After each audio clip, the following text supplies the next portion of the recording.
Has this ever happened to you? Oh, you're going too slow. Let me take the wheel.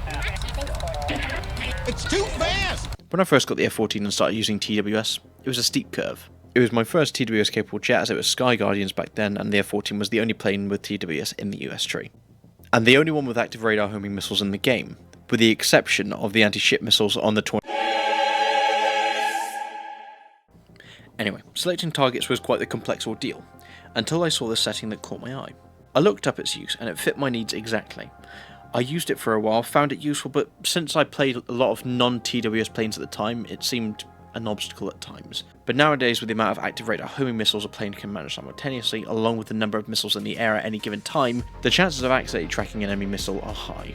And the time trying to reacquire a target after TWS tries to get a new scan is exponentially higher than it was a couple of years ago, as now there are so many more targets you have to cycle through to get to an actual jet. So I think these days using the radar cursor is extremely useful. This is also assisted with a new addition of the bind that allows you to enable and disable the vertical gimbal of the radar, allowing you to choose if you want your radar to move relative to your nose or if you want it to stay in the same position in the sky, allowing you to change on the fly instead of having to go back and forth to the settings whenever you wanted to have it on or off. As mentioned earlier, I stopped using the cursor in AirRB not long after I started to use it, as I started to get more used to the mechanics of TWS. However, I still occasionally use it in sim where I was able to use analog axes to slow it to a much finer degree than I otherwise would be able to, as well as also using the vertical tilt for launching off a shitload of phoenixes from a cross map at any height without having to dick about with pointing my nose up and down in order to find targets. At the time this was quite clunky, as if you wanted to change your vertical tilt you would have to first disable the gimbal in the air battle settings, but now, as I said, you can now do it with a bind.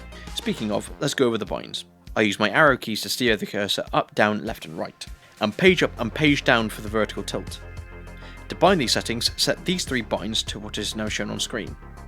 Make sure neither are on relative control, as this will give the controls inertia and that's not fun. Then I bound numpad 2 to the gimbal lock on the vertical axis. Then in order to enable functionality you need to disable the target cyclic switching of aircraft radar setting in the air battle settings. As with it on, it still functions as previously, although you can still slew the dish left and right with the arrow keys. One last note is I also recommend using B-scope instead of sectored PPI. This can be done by selecting the use rectangular radar indicator option in the air battle settings. This makes using the cursor much easier and allows you to better lay out your targets. Although be aware, close targets will have their angle distorted as you are trying to project a cone onto a square, but that doesn't matter too much as the HUD shows where you are currently locked. However, if you're playing sim, this may be more disorientating since most HUDs do not display the target that you're currently locked onto. Okay, now let's get putting all this theory into practice. I'm currently in test flight flying high over the battlefield. Now of course these conditions are somewhat idealised compared to AirRB, and I can see 4 of the air target's nameplates all around me, 2 over there and 2 down there. Okay, so with the vertical control, I'm going to slightly lower my dish so I should be able to get all 4 of the targets on there. And I'm going to move, using the arrow keys, move the cursor over to one of them. And that will keep my elevation at that same set height. Now, we go to this pair over here, as they're a bit closer. And I'm first going to drop my scan area down, so I can get as many updates as possible so I know their relative position. I'm also going to drop this a little bit, the ranging a little bit, so we can see them a little bit better. So first I'm going to launch on the first one, because it's the one I locked onto. Then the second one I'm just going to slightly move my up arrow up. Let's get select onto the other one. Okay, other than that, simple, like same as any other radar control. Oh, they may have been a bit too close together. Did they? Ah, he accidentally locked onto the other one.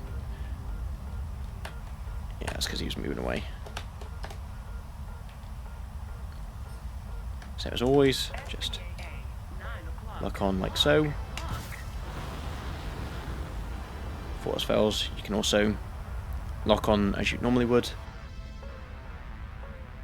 And shaboing in. And also if you press, well in my case if I press numpad 2, I can disable the gimbal, or sorry, enable the gimbal, and it will stay locked relative to the horizon or ground.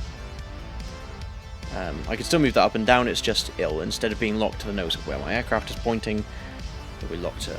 So if I say I'm up in the air attacking something like I'm up at this kind of high height, but if I want to dive down to a lower level, I can press that gimbal button and I can start dropping. And I can still scan there no matter where I move the plane. I'll still be scanning where I was at. So if I was giving updates to an AMRAAM from relatively long distance on something that I launched at high altitude, I can still maintain the scans. And then to enable that again, of course, numpad 2, and it goes back to where my nose is. Both ways, you can still move it up and down. You can see both on the radar display and on the HUD that it's going up and down, like so. Then the same as before, just going to move the cursor over to where the target is. It'll gain track. I can set my M120 as you would with any other target.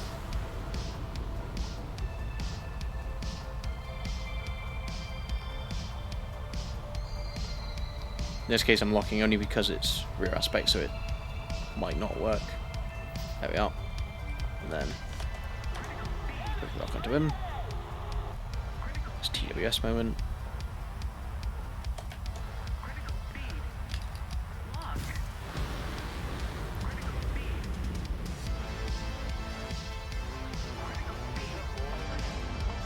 Only a hit, but he's going down anyway. Might take some practice for you to get used to it. Other than that, it's quite simple.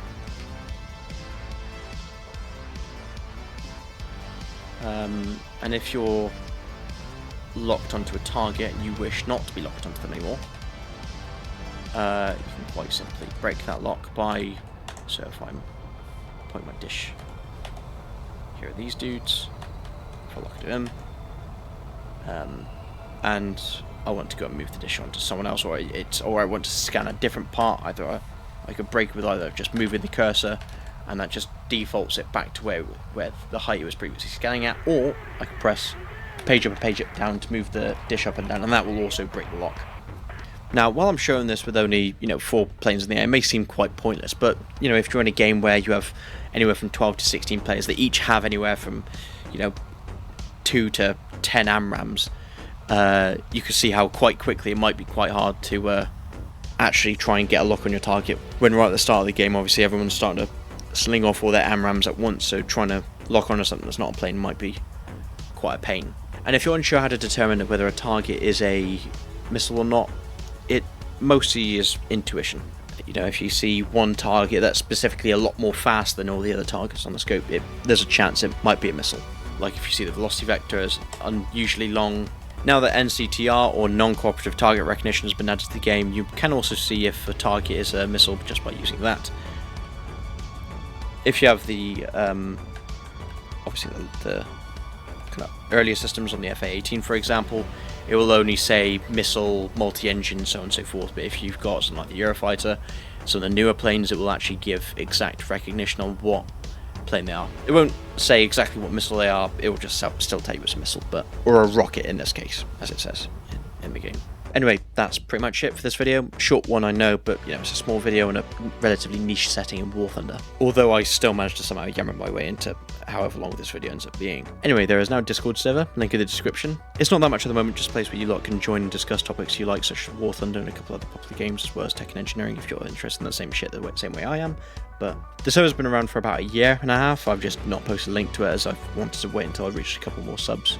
Speaking of, a couple of weeks back the channel hit 400 subs, and I greatly appreciate everyone who watched the previous sim video, which honestly surprised that it smashed the Draken video out of the park. It's just crossed 16k views, which is maddening, and I've received some great comments and questions which I've answered the best I could on there. Anyway, this video is already getting longer than it needs to be. If you like this video, like it. If you didn't do the other thing, comment any feedback or questions you have relating to this, join the Discord server if you want, subscribe and share this video to your top tier squad mates as they might be interested in using the setup. I only ask because now I'm less than 100 subscribers from being able to apply for a Guardian Media partnership, which means I can cover more planes, meaning more quality content for you. And with that, I thank you all for watching. Goodbye. Nice. Nice.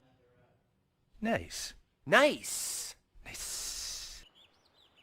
Nice. Nice. Nice.